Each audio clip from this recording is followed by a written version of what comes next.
No necesariamente es una limitante respecto a la accesibilidad del transporte de los pilotos, porque puede ser que a lo mejor una cama baja no pueda acceder con el pilote traído de la planta, pero pueden llevarme acero de refuerzo y pueden llevarme hormigón y lo puedo fabricar a pie de obra para posteriormente instalar. Entonces, ventaja de este tipo de pilotes, básicamente a nivel constructivo, es que es un método que la mayoría de las veces garantiza un mejor control de calidad durante la fabricación del mismo. Es un método limpio, es un método rápido, porque me permite ir trabajando distintos frentes de obra mientras están fabricando los pilotos. Es más, muchas veces uno antes de empezar el pilotaje, ya un mes antes empieza la fabricación del piloto. Cosa que se entra en sitio, se hace el replanteo topográfico y prácticamente de forma inmediata se empieza la inca. Entonces el tiempo y el avance en obra es bastante efectivo. Desventajas: al ser un elemento que se instala mediante Inca, requiero izarlo para hincarlo. Entonces esto es una desventaja, porque necesito una grúa que tenga la capacidad suficiente como para poder levantar este elemento, colocarlo de forma vertical y ahí empieza una dificultad, porque obviamente mientras más pesado el elemento, más grande tiene que ser la grúa que haga la maniobra. Entonces termina siendo una limitante respecto a la longitud del elemento y termina siendo una limitante también respecto a la sección transversal del elemento. Es por eso que en pilotes hincados, instalar pilotes de más de, en hormigón, de más de 60 centímetros de ancho es poco común. Yo lo que he visto es que se puede llegar a instalar hasta pilotes de 70 centímetros hincados. Y en proyectos muy especiales, por ejemplo, no sé si han visto un edificio que se llama YOO, que lo están publicitando. Sí. ¿Ustedes no ven los carteles? ¿Dónde está ubicado? ¿Ah? ¿Dónde está ubicado? En Puerto Santana. O sea, no el edificio, porque no han hecho nada todavía, pero lo están publicitando. Okay, ya. En ese tipo de proyectos, por ejemplo, o Torre Máxima, tampoco lo han visto. Sí. Ya, ahí son pilotes de 70, por ejemplo, con una punta metálica. Pero por tratarse de ese proyecto, que es lo suficientemente grande, se hace la gestión como para instalar ese tipo de pilotos. Pero si yo decido a título personal hacerme un edificio de 5 pisos y voy a usar pilotos, no hay forma de que un piloteador me lleve la maquinaria requerida para instalar ese tipo de pilotos. Tengo que usar pilotes más pequeños. ¿Okay? Y si hay una roca sana, ¿se puede perforar el piloto? ¿Cómo? Si hay una roca sana en el suelo, ¿el piloto puede ser perforado? O sea, la roca sana puede ser perforada. No vas a poder introducirlo. Es como que quieras meter un clavo de madera en una pared de bloque. Por más golpes que le des, no se introduce. Y eventualmente el piloto va a empezar a dañarse. ¿Sí? O el suelo también. No necesariamente tiene que ser una roca sana. Puede ser también un estrato que sea muy denso. O sea, hay una limitante y eso es un buen punto. Otra limitante de los pilotes hincados es que su longitud dependerá de la profundidad del estrato resistente. Si tengo suelos arcillosos, blandos, la verdad no importa, eso es como hincar un clavo en gelatina. Pero si tengo suelos granulares, densos, medianamente densos, muy densos, o roca, ya se vuelve una limitante porque llega un punto en que por más golpes que se le da al elemento, el elemento no se introduce en el suelo. Es una limitante importante. Entonces, Entonces, en muchos casos, supongamos que se requiere un elemento de 8 metros de longitud. Hacer toda la logística para izar e hincar un pilote de 8 metros, que es un elemento relativamente corto, no es eficiente. Entonces, en ese caso, el método de pilotes hincados no es muy aplicable.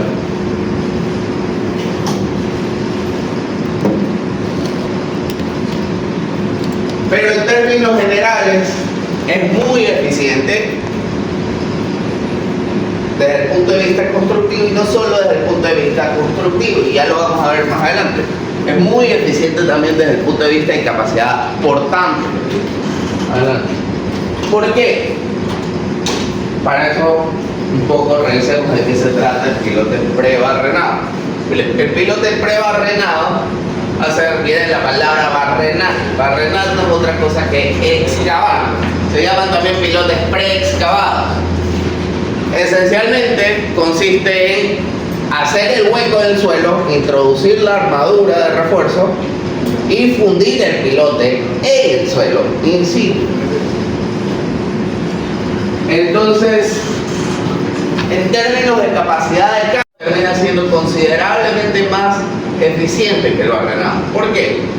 Porque esencialmente en el pilote hincado yo estoy introduciendo a golpes un volumen de estoy metiendo en el suelo, y a medida que yo meta más pilotes, ¿qué es lo que hago? Que el suelo circundante empieza a desplazarse, que empieza a apretarse, empieza a densificarse.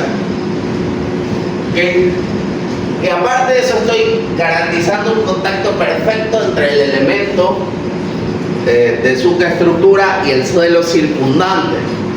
En cambio, el suelo prebarrenado, básicamente yo excavo, producto de esa excavación se genera alteración en el medio circundante para después, posteriormente, fundir el elemento. Entonces, no hay ese efecto de movilización, de desplazamiento del volumen del suelo circundante, y por lo tanto termina siendo el pilote prebarrenado mucho menos eficiente desde el punto de vista de capacidad de carga. Lo que quiere decir, supongamos que un pilote hincado me da una capacidad última de 300 toneladas. Puede ser, supongamos que un pilote hincado de 50 por 50 me da una capacidad última de 300 toneladas. Puede ser que un pilote prebarrenado de 55 centímetros de diámetro, o sea, algo equivalente en sección de hormigón, me da una capacidad última de 150, 160 toneladas. Puede ser incluso la mitad. ¿Okay? Entonces es por eso que en nuestro medio el pilote prebarrenado no nos gusta mucho, porque termina siendo costoso de ejecutar, debido a que es mucho menos eficiente desde el punto de vista de capacidad de carga. No solo eso, sino que para su ejecución tengo que hacer una excavación. Si el elemento tiene 20 metros de longitud, es una excavación que va a tener 20 metros de longitud.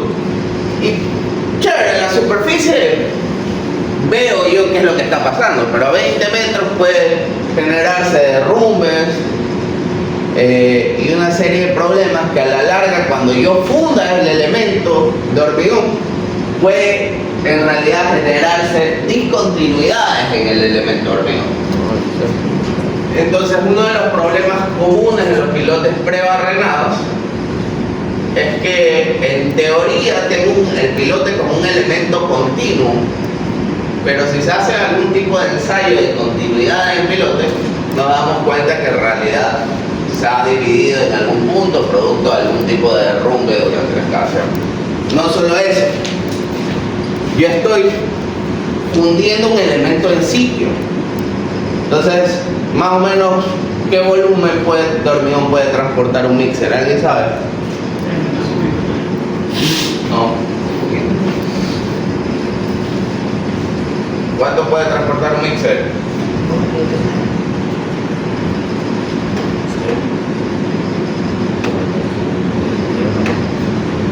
Alrededor de 6, 8 metros cúbicos de hormigón. Ok. 8.5 y 11.5 metros cúbicos de hormigón. Ok, ¿qué pasa si necesitamos 30 metros cúbicos Son 3. para fundir un pilote? Necesito mínimo 3 mixers. Entonces, pero no puedo yo, si compro el hormigón premezclado, se lo compro a Holcim. No es que Holcim me manda los 3 mixers inmediatamente, porque yo no es que llegue a esa cuestión y despacho los 3 de golpe. Creo que el proceso de fundición lleva un desfase. Entonces lo que se hace es, se programa la fundición, me despacha el primer mixer y van saliendo. El segundo se supone que tiene que salir con un desfase de tiempo y el tercero también con un desfase de tiempo. Y ha ocurrido que a lo mejor me llega el primero, estoy fundiendo, y cuando sale el segundo hubo un incendio, que ahora está de moda. Y ahí se quedó el mixer y yo estoy en media fundición. Y se demoró 2 horas más de lo estipulado. Y llego y ya ese hormigón medio, igual cojo y fundo toda esa cuestión. ¿Qué es lo que ocurre? Se origina una junta fría en el hormigón. Básicamente es como que se empieza a fraguar el hormigón en 2 tiempos distintos y por lo tanto se genera una discontinuidad en el elemento. Entonces en teoría es un solo elemento, pero es mentira. Y la eficiencia de esa sección también va a ser mucho menor. Tengo que tener en cuenta esta discontinuidad. Entonces, eso se vuelve un problema porque para trabajar con pilotes prebarrenados la logística es mucho más compleja. Segundo, el control de calidad es mucho más complejo.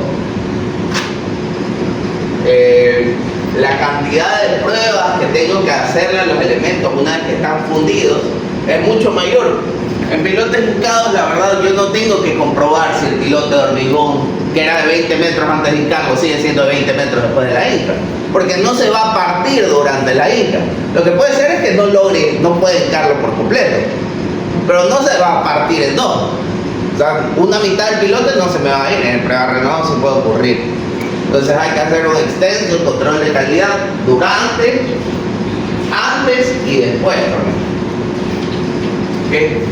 Pero por ejemplo nos da la ventaja de poder ejecutarlos esencialmente prácticamente en cualquier sitio. Existen máquinas que hacen pilotes barrenados que tienen el tamaño de un camión chiquito o incluso menos. Entonces nos permite fácil accesibilidad a sitios de difícil acceso. O sea, voy a hacer un puente en medio de la nada, hacer un piloto hincado donde tengo que llevar grúa, tengo que llevar el martillo. Es complicado, no es factible muchas veces. Sin embargo, es preferible llevar un solo equipo de prebarrenados y lo hago en sitio. Entonces ahí se vuelve una ventaja. Y la otra ventaja también, que recién está siendo muy útil, supongamos que tenemos suelos blandos, muy blandos.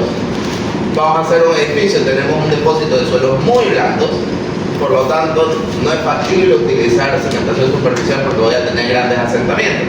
Pero en la mitad de este estrato blando tengo una capa de arena muy densa, pero debajo de esa arena tengo suelos más blandos todavía. O sea, tengo un sándwich con un lente de arena intermedio muy denso. Creo que me explicó la última clase, un ejercicio. Eso era, sí, respecto a la velocidad. Pero eso era en cimentaciones superficiales. Ok, en cimentaciones profundas. Un piloto hincado, voy a atravesar el estrato blando superficial, pero voy a llegar a ese estrato arenoso muy denso. Pero sin embargo, voy a transmitir igual un incremento del esfuerzo vertical total importante en el estrato arcilloso inferior. Y voy a tener asentamientos que pueden llegar a ser importantes. Entonces, de cierta forma estoy utilizando una cimentación profunda para controlar el estado límite de falla y de servicio, pero este lente de arena no me permite que el pilote atraviese todos los estratos blandos y llegue realmente a un estrato más competente.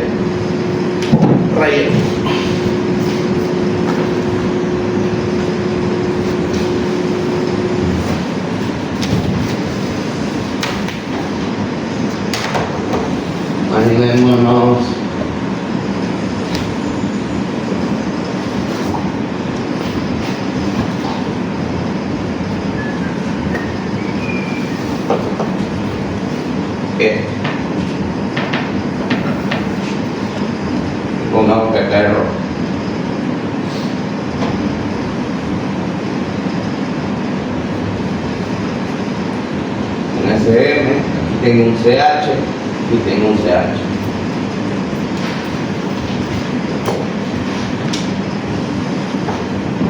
El de acá arriba y el de acá arriba es muy blanco. Instalo, voy a buscar instalar, pero y esta arena del medio es muy densa. Voy a buscar instalar un piloto hincado con la finalidad de controlar asentamientos. ¿Qué es lo que va a ocurrir? Yo voy a instalar este elemento, pero este estrato es tan denso que el pilote no va a poder atravesarlo. Por lo tanto, mis pilotes se van a quedar aquí. ¿Y qué es lo que va a ocurrir aquí? Esto se vuelve como que si fuera el equivalente a una zapata y me va a transmitir esfuerzo en esta forma. Y el estrato aquí es susceptible a experimentar asentamiento por consolidación. Entonces, chévere, me ahorro los asentamientos por consolidación de acá arriba, pero no me ahorro los de acá abajo. Puede ser que con los de acá abajo no cumplo con el estado límite de servicio. Entonces, el piloto hincado en este caso no es funcional. No se puede excavar. Y después, por ejemplo, se ha publicado. Ya lo vamos a ver, pero si una opción sería atravesar todo hasta acá y de ahí hincar. Pero si ya existe todo ese hueco, lo hace hasta abajo. Entonces, ese es un punto importante. En general, los pilotes trabajan por punta y por fuste. El fuste no es otra cosa que la fricción que ocurre a lo largo del elemento. La ventaja del piloto hincado es que como lo metes a presión en el suelo, a golpes, y va desplazando el suelo, la fricción es altísima. Pero si tú ya en el momento que excavas, te comiste toda la fricción, pierdes toda la eficiencia. Entonces, en ese tipo de casos, por ejemplo, un piloto hincado no es una solución eficiente. Y te toca más bien pensar en pilotes barrenados. ¿Okay? Si por otro lado, esta arena no existiera, y fuera todo arcilla, chévere, pues ahí no tengo problema, pues ahí simplemente hinco mi pilote continuo hasta alcanzar la roca. Y ahí sí, maximizo la eficiencia de este piloto hincado. ¿Okay? Entonces, no hay receta aquí, hay que analizar las condiciones del sitio para tener en cuenta la constructibilidad. Hay que analizar las condiciones del sitio para ver que se pueda garantizar el acceso a los equipos. Hay que ver si el proyecto justifica que se trasladen los equipos requeridos para cada uno de los sistemas de instalación. Hay que analizar todo ese tipo de factores con la finalidad de buscar ofrecer un sistema de cimentación que resulte óptimo. Aquí en Guayaquil, si yo para un edificio propongo un pilote prebarrenado, es como que si les insultara a la madre, porque es costoso. A ese punto, es como que los estoy insultando. Yo le digo al dueño de un proyecto, tienes que hacer pilotes prebarrenados, es como que lo insulto.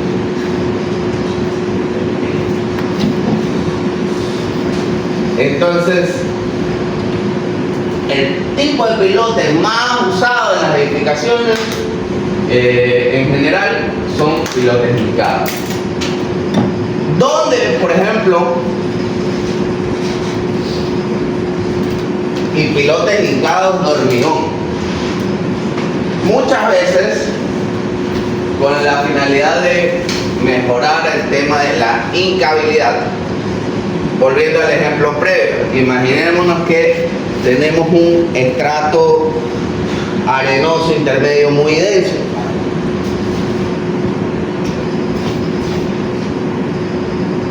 Que era este aquí. Entonces, un pilote hincado de hormigón no va a lograr pasar ese estrato. Entonces, otra alternativa es cambiar el tipo de pilote hincado. Y se pueden utilizar pilotes metálicos, por lo general tubulares, o pueden ser sección tipo I. ¿Por qué? Porque esencialmente cuando yo hinco un pilote de hormigón, yo tengo que introducir todo este volumen en el suelo. Lo que significa que el pilote tiene que desplazar todas las zonas del suelo. En cambio, cuando hay un tubo, solo tengo que desplazar este pequeño volumen, porque el suelo se introduce en el pilote. ¿Okay?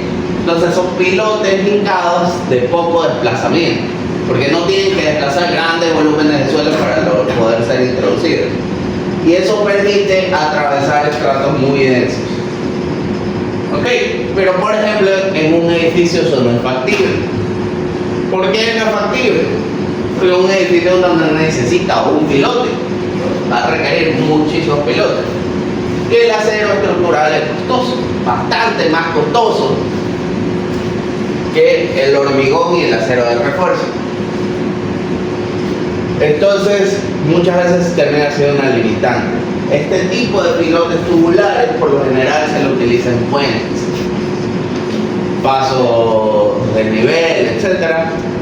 Resultan muy eficientes. ¿Por qué? Porque yo en la fila de un puente puede ser que requiera 5 o 6 pilotes nada más por pila. Entonces, no es una gran limitante. Ok. Entonces, todo tipo de pilotes en general, y así lo vamos a manejar, ya sea hincado o prebarrenado, más o menos se sigue esta secuencia de análisis. ¿Okay? La capacidad de carga de un pilote se divide en dos partes: en capacidad por punta y capacidad por fuste. ¿Okay? Ya sea hincado o sea prebarrenado.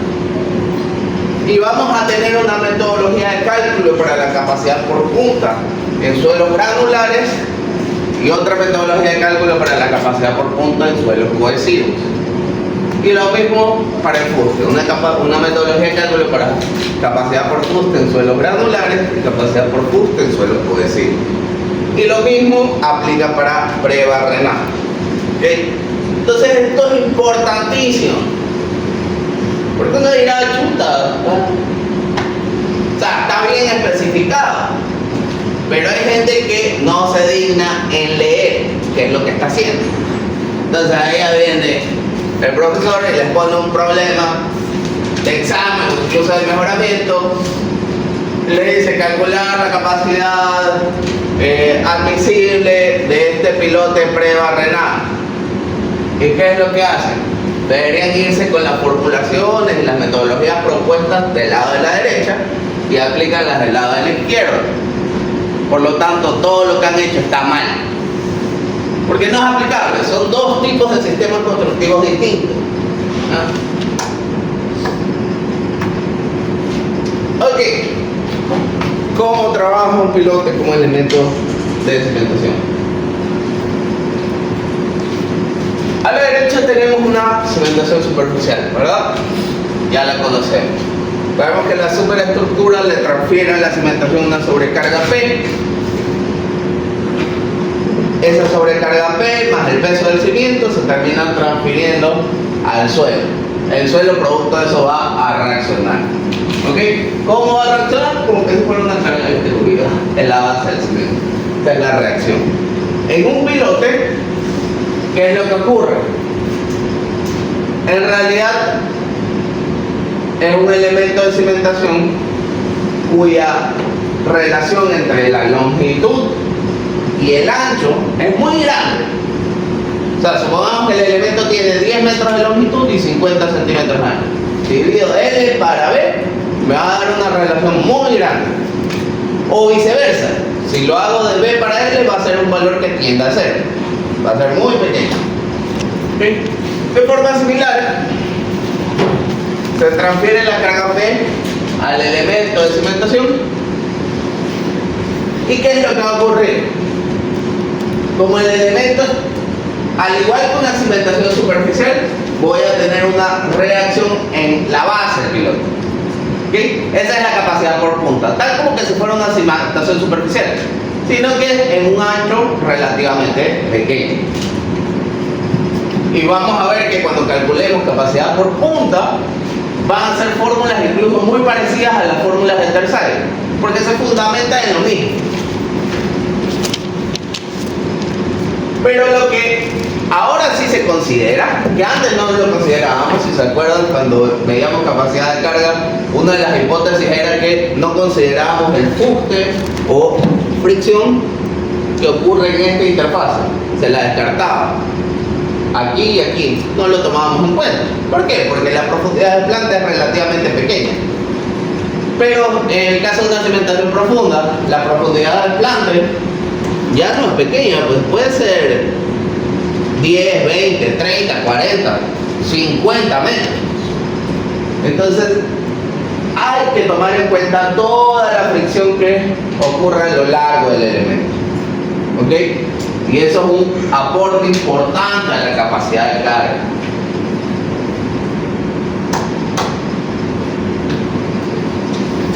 Un pilote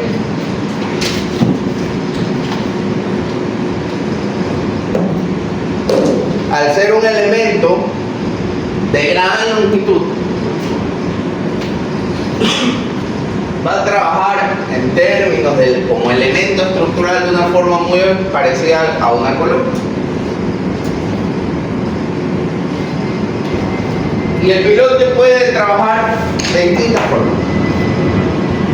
Cuando la carga P que se transmite de parte de la superestructura es una carga de compresión, es decir, comprime al elemento estructural, que es lo más común.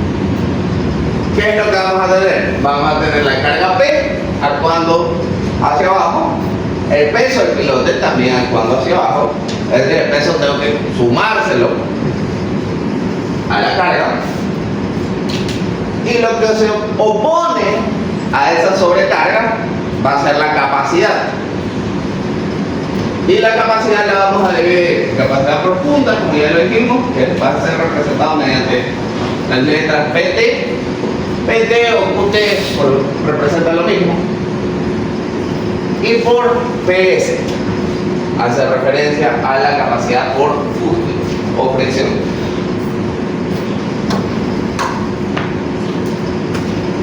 Pero muchas ocasiones los pilotes pueden trabajar a tracción también o a tensión.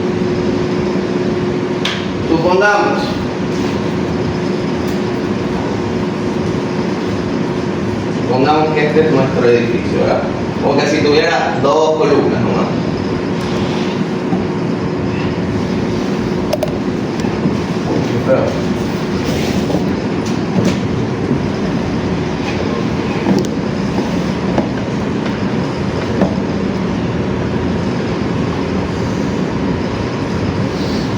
Ok, a carga vertical, producto del peso propio del edificio, ¿qué es lo que va a ocurrir? Voy a tener fuerzas de compresión, ahí no hay mayor drama. Pero cuando viene el sismo y me empuja mi edificio, ¿qué es lo que va a ocurrir aquí? Básicamente esta columna se va a deformar así, exagerando, la casa va a deformar así. La casa corta, la casa larga, generando solo por sismo, me va a generar compresión en este cabezal de aquí, en estos elementos de cimentación, y tensión en los elementos de cimentación a la izquierda. ¿Okay? Lo que significa que un pilote puede llegar a trabajar a tracción, es decir, como que quiera arrancarse del suelo.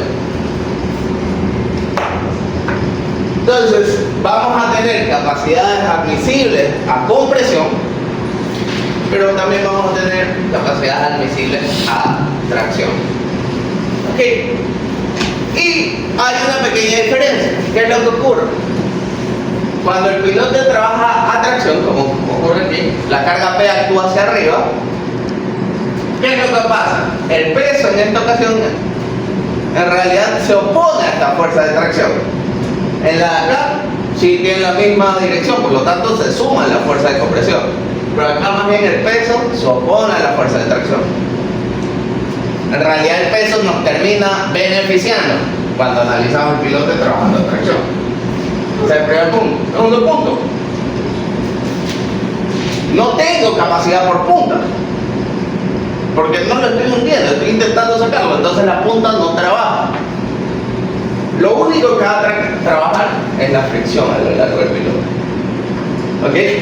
Entonces cuando se calcula capacidad por última de atracción, es esencialmente la capacidad por fusión.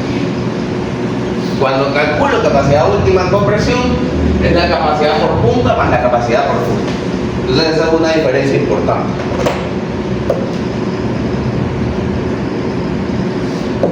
Y finalmente, el pilote no solo trabaja a compresión y tracción, también puede trabajar a flexión. ¿Y flexión es sinónimo de qué? Momento. ¿Ok?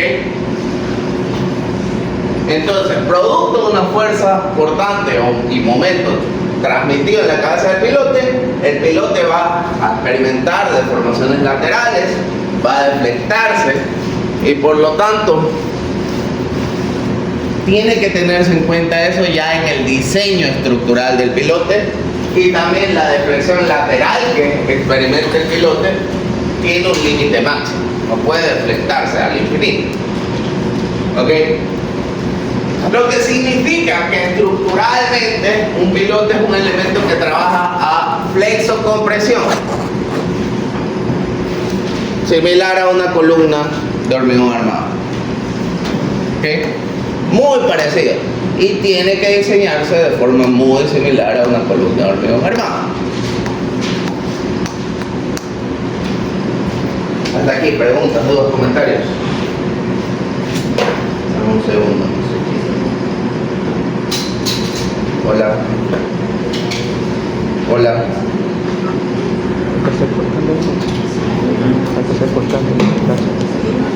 Ok.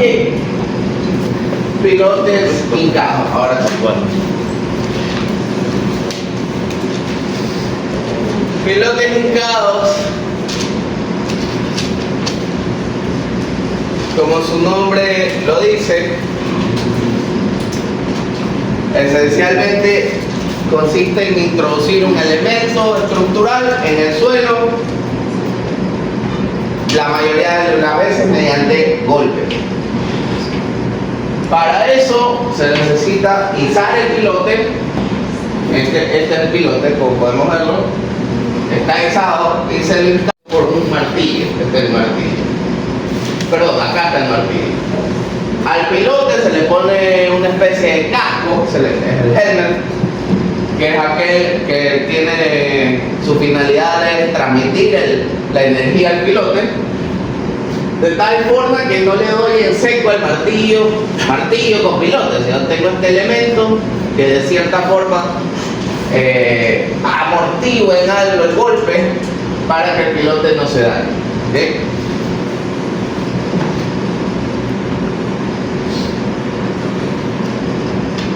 Este es un arreglo muy convencional. Tipos de pilotes que por lo general se instalan, como ya lo habíamos dicho. Por ejemplo, estos eran pilotes de madera. En Estados Unidos se sigue instalando para edificaciones relativamente pequeñas, y aquí ya no se usa. Aquí no es ambientalmente sustentable, entonces no es eficiente. Aparte que es más eficiente trabajar con hormigón. Uno de los temas de los pilotes de madera: ¿por qué se usaba mangle? ¿Alguien sabe? ¿Por qué mangle y no hacíamos pilotes de roble o de laurel o alguna cosa así? Maneja bien el agua. Pero la laurel, el roble es sumamente resistente. ¿Por qué el mangle? Por el longitud del tronco. Puede ser por la longitud. Pues supongamos que la longitud no sea un problema.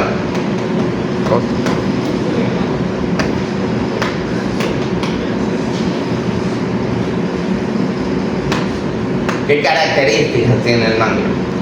Se relaciona bien con el agua. Correcto. Crece en el agua, esencialmente, al pie del agua. Entonces, Esencialmente la madera hay que tener en cuenta que es un material orgánico, pues. Orgánico, sí, pero ya es un elemento al momento que lo corto deja de tener vida como elemento, o sea, ya no es un árbol. Entonces lo normal, el laurel, el roble, cualquier madera que se utilice en carpintería se la trata para que no se pudran, siempre y cuando no tenga contacto con el agua. Pero si sometemos una pieza de madera, por más tratada que esté, la dejamos en un ambiente muy húmedo, lo que va a pasar es que se va a favorecer un proceso de descomposición. Y yo no quiero tener un elemento que, soportando un edificio de 10, 15, 20 pisos, que hoy está, pero quién sabe aquí a 10 años, pues se puede descomponer. ¿Okay? Entonces esa es una ventaja del mangle. El mangle es una madera que mientras permanezca húmeda no se descompone, porque crece en ese ambiente. Por eso que se utilizaba este tipo de material. Pero a cambio de eso nos comíamos el manglar. Entonces ahí sí ya no hay marcha atrás. Eso por un lado. Y lo otro es que el mangle a la larga alcanzaba un diámetro máximo de 20 centímetros. O sea, era una cosita así. Y si yo trabajo mis pilotes trabajan por punta y por fricción. La fricción depende del perímetro del elemento que esté en contacto. Entonces, mientras más grande sea la sección transversal, mayor capacidad por fricción voy a tener. Mayor capacidad tengo, menos número de pilotes requiero. Entonces, en hormigón yo puedo hacer secciones de 40 por 40, 50 por 50, 60 por 60, hasta, como ya lo dijimos, hasta 70 por 70. Y en realidad sí, y va a pasar. En el momento, mientras más grandes sean las grúas que empiezan a llegar al país y los martillos que empiezan a llegar al país, más grande va a ser el elemento. Podrá hacer pilotes de 80 por 80 sin ningún tipo de inconveniente. Ya eso es una cuestión de evolución tecnológica. En otras partes sí lo hacen. Aquí todavía no llegamos a eso, ¿ok? Pero se puede. Entonces, por eso ya madera para uso local descartada. Pilotes metálicos, como mencionamos, pueden ser secciones HP o secciones W, es decir, una sección metálica tipo I.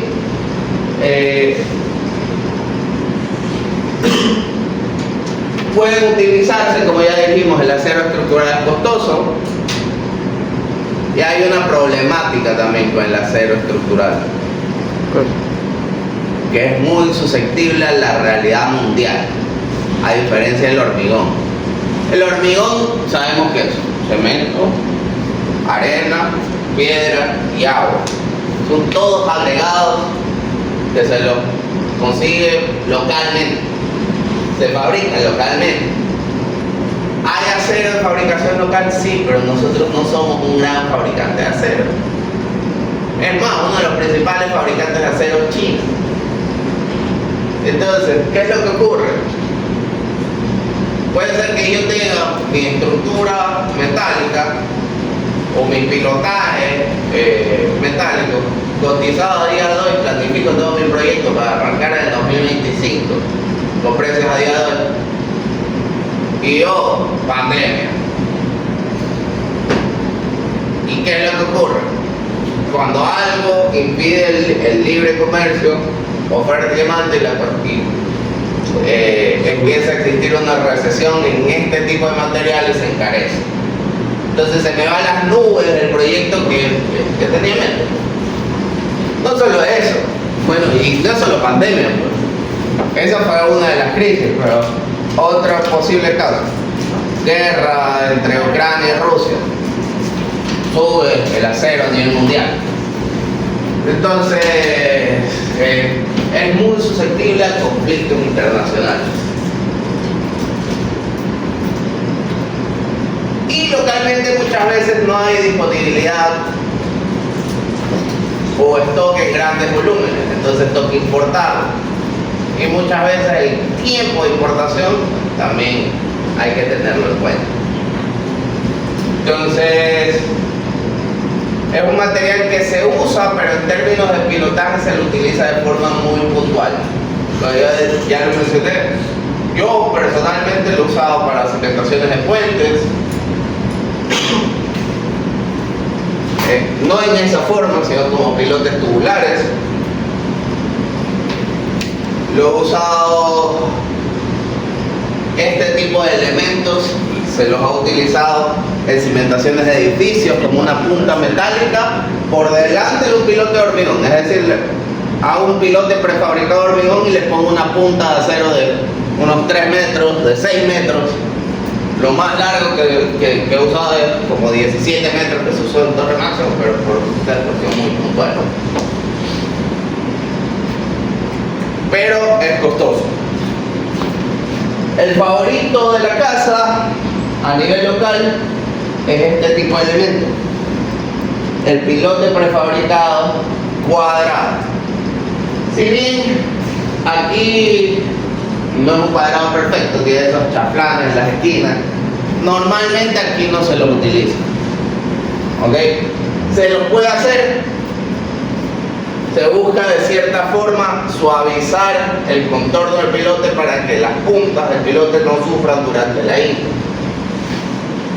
Pero actualmente la capacidad a nivel de producción de hormigón ha subido un montón. Es normal que si yo estoy introduciendo algo a golpe y es un cuadrado perfecto, se van a dar concentraciones de esfuerzos en las esquinas y va a tender el hormigón a despostillarse. Pero eso depende de la resistencia y la compresión simple del hormigón. Actualmente, sin mucho esfuerzo, se logra alcanzar resistencia a la compresión simple en plantas de prefabricados de 600 kilos sobre centímetros cuadrados. Y eso se ha logrado en muy poco tiempo, la verdad. O sea, yo cuando estaba en la universidad, un hormigón de lo máximo que se utilizaba era 350 kilogramos por centímetro cuadrado. Y ya era algo muy raro. Era puro hormigón de 280. Y ahora para cimentaciones, incluso para construcción de edificios, es normal utilizar hormigones de 600 kilos por centímetro cuadrado.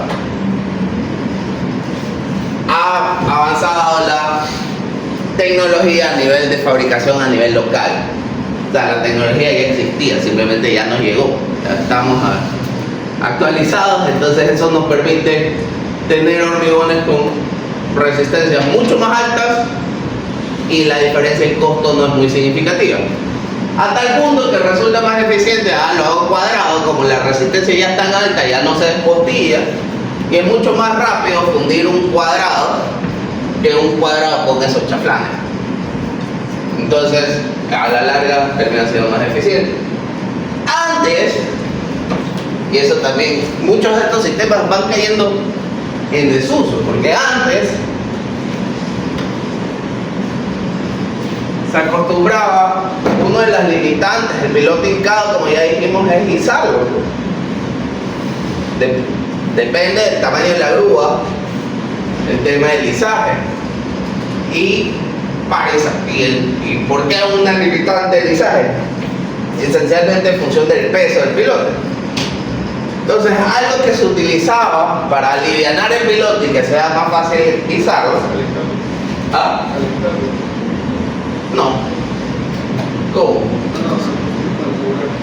No. Se le colocaba en el centro un núcleo de polietileno expandido. ¿Quién sabe qué es el polietileno expandido? Estoy seguro de que todos han jugado con polietileno expandido. ¿Qué es? Es como esa cosa del fondo.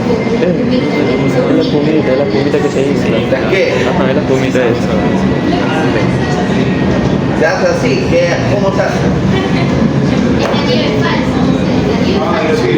Esa bolita blanca. ¿Qué están pensando? No son las fundas que vienen con burbujitas, por si acaso. No. Es un tipo de gel que cuando se explica Plumafón, como se le decía. Esencialmente sí, se usaba un núcleo de plumafón que se colocaba en el interior del molde donde se iba a fundir, de tal forma que en realidad mi piloto es una especie de cascarón, la armadura venía en el perímetro y el centro en realidad era fofo. No tenía hormigón, tenía este material en su núcleo. ¿Ok? Básicamente es como que si esté hueco en el centro. ¿Ok? ¿Qué características tiene el plumafón? Prácticamente no pesa. Y la otra característica, tiene una alta capacidad de la compresión. Si uno coge un gran bloque de plumafón, nos subimos 5 personas ahí y no se rompe. Siempre y cuando sea un bloque. Obviamente, si coge un pedazo de plumafón sacado de la caja de una tele, se va a hacer un pedazo. Es por eso, fíjense cuando construyen pasos a nivel, por ejemplo. Probablemente vean que se está rellenando con plumafón y uno diga, ¿esto que están jugando? No, no están jugando, sino que en los puentes, supongamos que esta es nuestra primera pila del puente. Acá viene la siguiente, ¿verdad? Acá viene el puente, pero hay una zona donde esto tiene que empatarse con la vía, pues. Y eso se llama approach o espaldón. Y esto se conforma mediante un terraplén. Entonces, si yo vengo y relleno con esta forma, ¿qué es lo que ocurre comúnmente? Como esto es relleno a base de suelo, que puede ser 2 o 3 metros, se asienta. Y luego acá está piloteado en un estrato competente, muy denso, y no se asienta. ¿Y qué es lo que ocurre? Cada vez que paso siento track, track, track, track, justamente aquí, donde arranca el puente. Y lo reparan y siempre se daña. Se daña una y otra. El producto es que esto es una sobrecarga flexible y esto es un elemento estructural muy rígido. Y justo aquí está la transición. Entonces, muchas veces no es factible ni imposible, o por un tema de serviciabilidad, se dice, bueno, minimicemos el asentamiento de estos espaldones, de estos approaches. ¿Cómo lo minimizo? Minimicemos la carga. ¿Cómo minimizo la carga? Rellenémoslo con polietileno expandido. ¿Por qué? Porque el polietileno tiene la suficiente capacidad de la compresión de tomar la sobrecarga y transmitírsela al suelo, la sobrecarga vehicular, pero prácticamente no pesa. Entonces, esa es una ventaja. Desventaja, es carísimo, pero carísimo.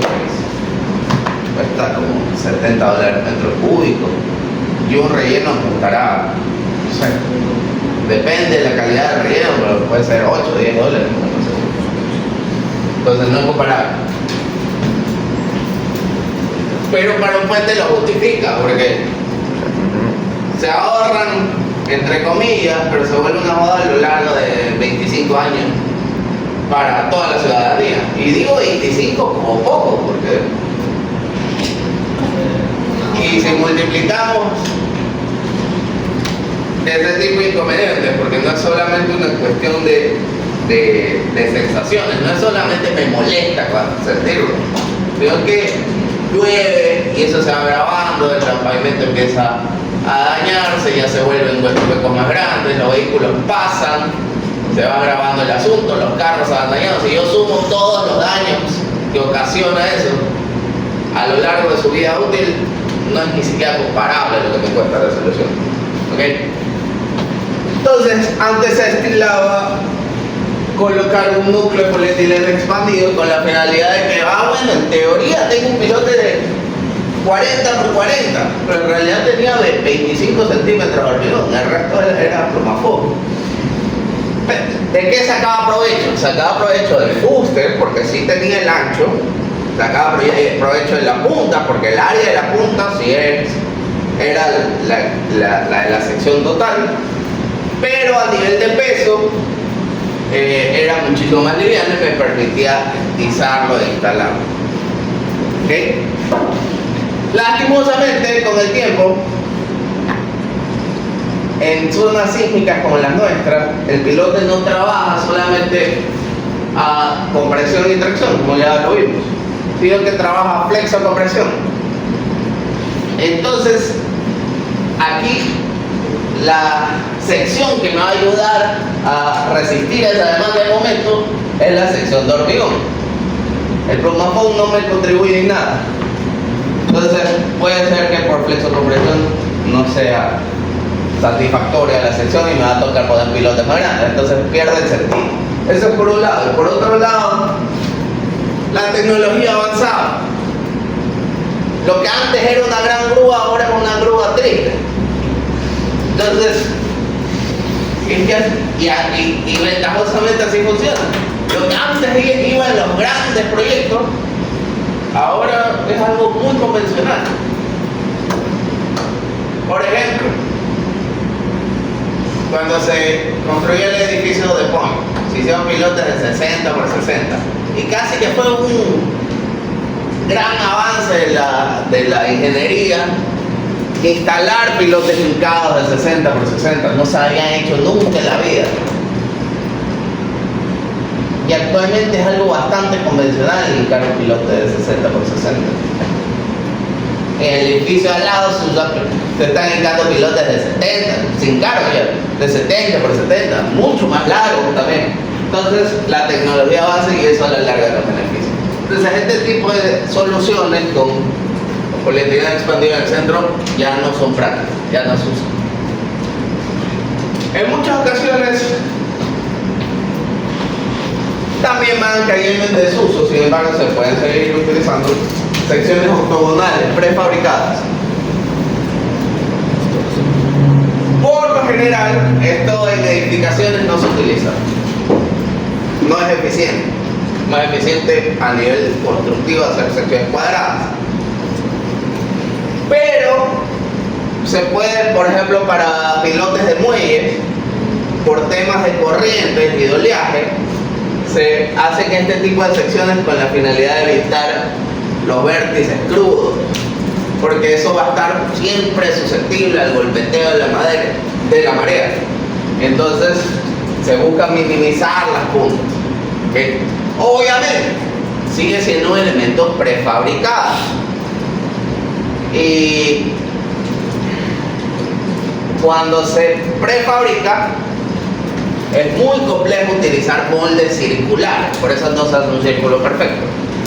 La mejor aproximación es un octavo. Y de forma similar podrían tener también un relleno de polietileno expandido. Ok, teniendo eso en cuenta, pasamos a capacidad de carga, pilotes hincados. Primero, capacidad profunda.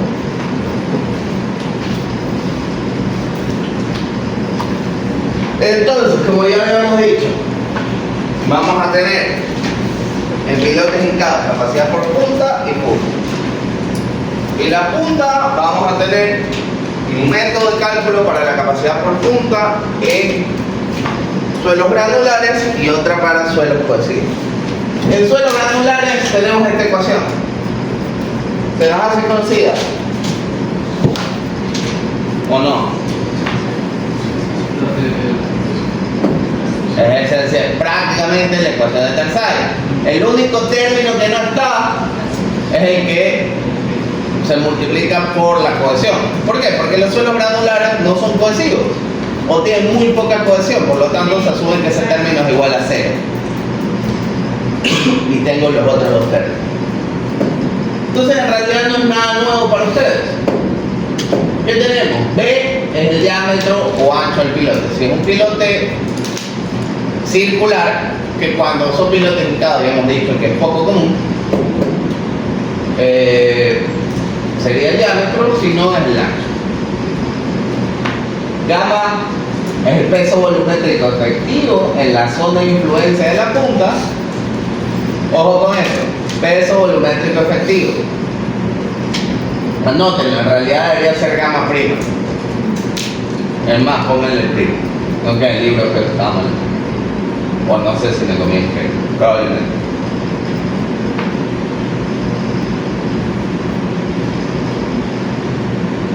Tengo N gamma asterisco, es un factor de capacidad de carga, obviamente tiene sus particularidades, no es igual que el de Tersay, ya vamos a ver de dónde salen esos factores de capacidad de carga, más sigma prima ZD. Sigma prima ZD, si se acuerdan, era el esfuerzo vertical efectivo a la profundidad del plano. En este caso será el esfuerzo vertical efectivo en la punta del piloto.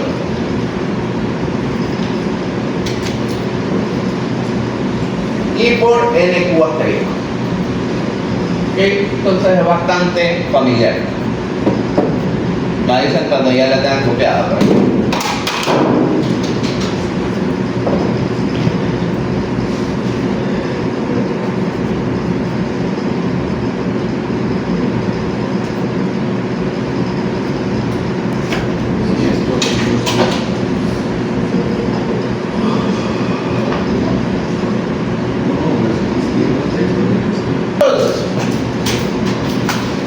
Esencialmente, si se fijan, tenemos una nota aquí donde dice que si D entre B es mayor a 5, N gamma asterisco es prácticamente igual a 0. Y D entre B, si nos remontamos a lo que dice la norma de NEC, la norma NEC nos dice que un pilote es pilote o es cimentación profunda cuando la relación D entre B es mayor a 4. Es decir, si el elemento de cimentación tiene 2 metros de longitud o de profundidad de planta y el ancho es de 50 centímetros, tiene una relación de D entre B de 4. Entonces, en realidad, cuando estoy lidiando con una cimentación profunda, por definición, prácticamente siempre este N gamma asterisco va a ser igual a 0. ¿Ok? Se lo puede calcular, pero la verdad va a ser, y lo vamos a hacer un ejemplo, y nos vamos a dar cuenta que es prácticamente insignificante lo que aporta. Entonces, ¿vamos a trabajar con 5 o 4? O sea, esto es tal cual lo que dice la formulación. Pero lo que digo es que no vamos a chequear un pilote con menos de 4, o sea, solamente vamos a usar, se debería calcular este valor cuando estemos entre 4 y 5, prácticamente no es aplicable. O sea, para fines prácticos se puede asumir siempre que este valor tiende a 0. Entonces, si el N gamma asterisco tiende a 0, casi que la capacidad por punto de suelos granulares viene dada por este segundo término, que no es otra cosa que el esfuerzo vertical efectivo en la punta por el NQ asterisco. ¿Cómo determino ese NQ asterisco? En función de estos grafiquitos. Dame un segundo, déjame borrar ese recuadro rojo. Ok, entonces tengo dos gráficas acá. La de la izquierda es para encontrar N gamma, y como ya dije, nos lo vamos a ahorrar la mayoría de las veces, o siempre, que se puede calcular con esta ecuación también. N gamma asterisco es igual a 0.6 por NQ menos 1 por tangente phi. Y la de la derecha es una que sí vamos a estar utilizando, donde vamos a tener, me acuerdo de pasarle la diapositiva, ¿sí? Donde vamos a tener en el eje de las X ángulo de fricción efectivo. Tengo que conocerlo, es un suelo granular, si no, no puedo calcular la capacidad de carga. Tenemos una serie de curvas aquí denominadas como IR. ¿Qué es IR? Es un índice de rigidez. ¿Ok?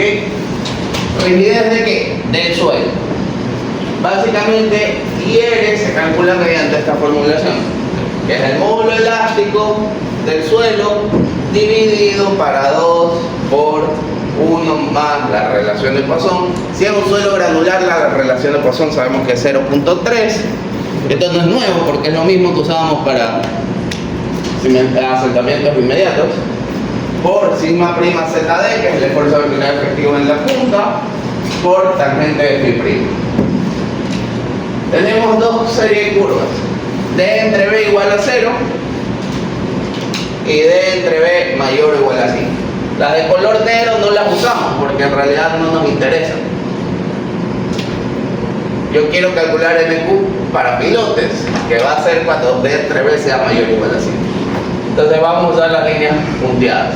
Calculo el valor de IR y lo que vamos a hacer es ingresar con nuestro ángulo de fricción. Supongamos que sea 40 grados el ángulo de fricción y el IR sea 25. Entonces voy a subir con 40 hasta que me choco con la línea 25 y con eso leo cuánto es el valor aproximado del NQ anterior. Bastante simple. Una vez que he calculado ese NQ, si quiero puedo calcular el N gamma, pero vamos a ver que es un valor tan pequeño que termina siendo insignificante. ¿Okay? ¿Cómo puedo estimar el módulo? Ya sabemos las tablitas básicas, las mismas que ya habíamos visto antes. En función del N60 podemos nosotros determinar la compacidad del material, por ejemplo, y podemos obtener rangos estimativos del módulo. No es necesario tener un valor exacto. Puedo tener un rango estimativo para tener una buena aproximación. ¿Ok? Estas yo ya se las dicté cuando vimos acercamiento inmediato. Igual impriman las que tengan acá, ¿no? Y lo último, esencialmente estos métodos de capacidad de carga siempre nos ponen un máximo. ¿Ya? Puede ser que numéricamente, o sea, si yo hago la multiplicación me da un valor gigantesco, pero en términos generales se establece una capacidad por punto unitaria máxima. ¿Ok? Entonces, por ejemplo, para una arena muy densa, máximo va a ser 12.000 kilopascales. Si es que yo aplico la ecuación y me da 16.000, no voy a usar 16.000, uso 12.000, que es el máximo. ¿Okay? Eso es importante. Algo importante también, esto se denomina en capacidades unitarias. ¿Okay? Si se fijan, se expone en términos de esfuerzos, ¿okay? En kilopascales. En pilotes, a diferencia de cimentaciones superficiales, no trabajamos en términos de fuerza, trabajamos en términos de fuerzas. ¿Okay? Entonces, ¿cómo basamos este esfuerzo en términos de fuerza? Por ejemplo, para la capacidad por punta.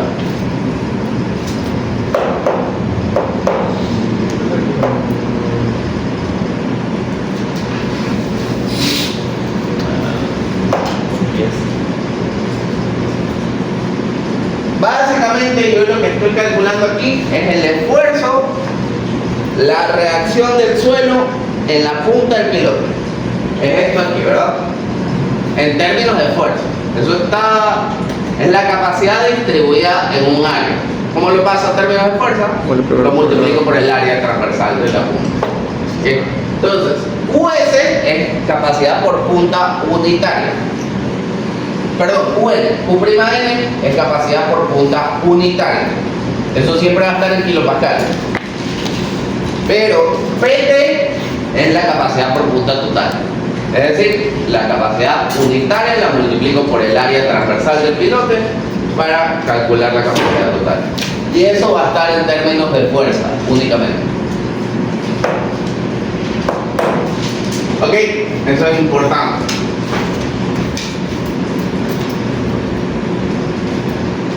Y para el fuste es algo similar. Vamos a tener capacidades unitarias que van a estar en términos de esfuerzos y tengo que pasarlos a términos de fuerza. Pero ¿cuál es la diferencia? No lo voy a multiplicar por la punta del pilote, sino lo multiplico por el área que está en contacto con el suelo, es fricción. Entonces imaginémonos que el borrador es mi pilote. Si voy a calcular la capacidad por punta, multiplico por el área de la punta. Pero si es por fuste, ¿qué va a hacer? El perímetro por la longitud, correcto. Es la superficie, es como que si yo abriera esta cuestión, lo desarrollara.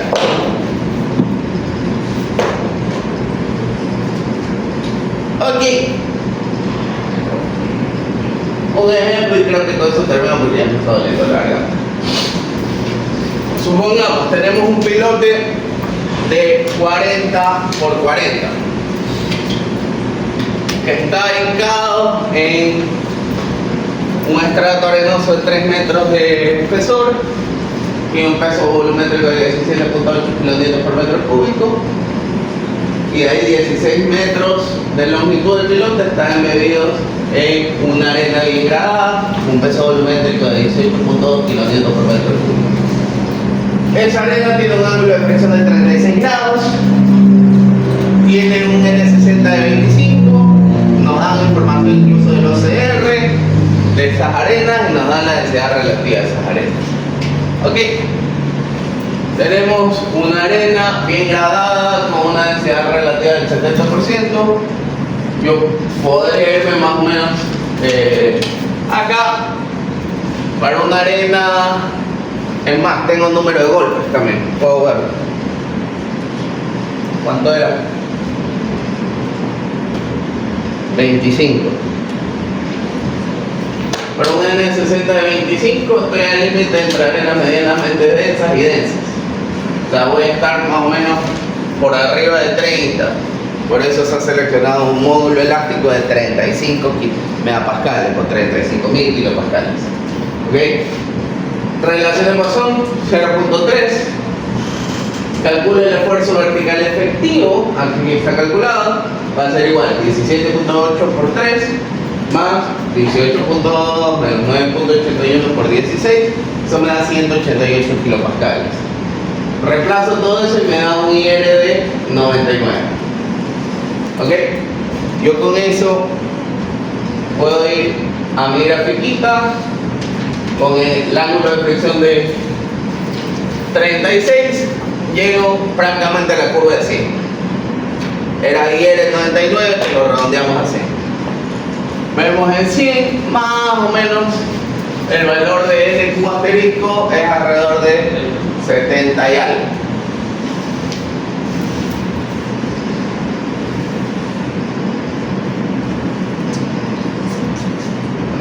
Acá. 76, ok. Ese es un NQ asterisco. En este caso hemos encontrado n gamma asterisco, nos da 15. Hemos dicho que podemos asumir que es igual a 0 y ya vamos a ver por qué. Porque cuando reemplazamos en nuestra ecuación el primer término que está en función de n gamma, si se fijan, si resolvemos esto, ¿cuánto nos da? 0.4 por 18.2 menos 9.8 por 15. A 0.4.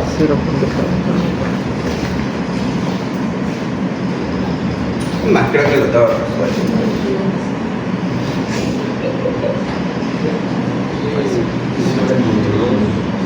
Da 8.39 la recta, a eso multiplica el 0.4. Ok, esto da 50. ¿Dónde estamos? Se pasó de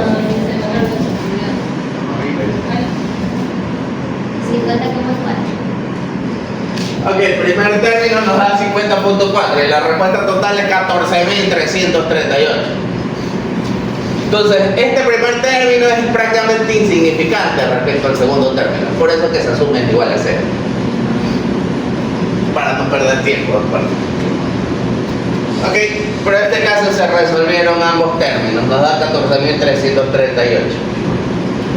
Si revisamos este valor respecto a la tabla, para una arena medianamente densa, una densidad relativa de 70, una arena densa, una densidad relativa que esté en 70, tenemos una capacidad unitaria máxima de 10.000 kilopascales. Entonces, puede ser que el valor calculado sea considerablemente más alto, sin embargo, nos limitamos al valor de 10.000. Ok, esto es capacidad unitaria. Capacidad total va a ser la capacidad unitaria por el área transversal, 1.600 kilonewtons. Ok, bastante simple. ¿Está aquí preguntas, dudas? Listo, hasta ahí llegamos. Continuamos mañana.